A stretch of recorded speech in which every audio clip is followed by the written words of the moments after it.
Hi, everyone. So you are at the end. We have about 10 days left of our Survey of College math class.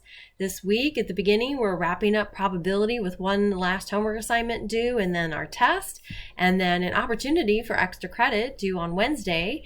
If you didn't see that email, go back and check out the announcement in Blackboard, and you'll have all the details there of some materials and then also the assignment itself.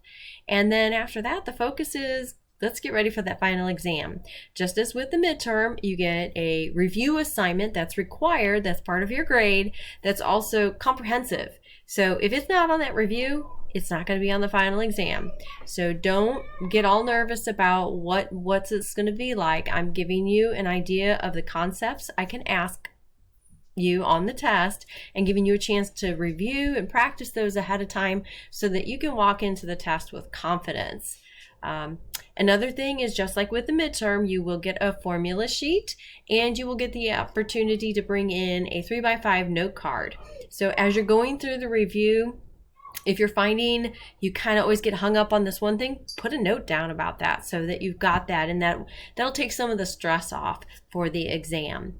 You should have plenty of time to do it. You get 2.5 hours. So don't worry about it. Just plan.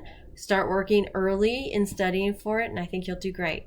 As always, if you have questions, don't hesitate to reach out to me, or the Math Lab is still open this week, so take advantage of their online or evening hours on campus, whichever is convenient for you, and good luck.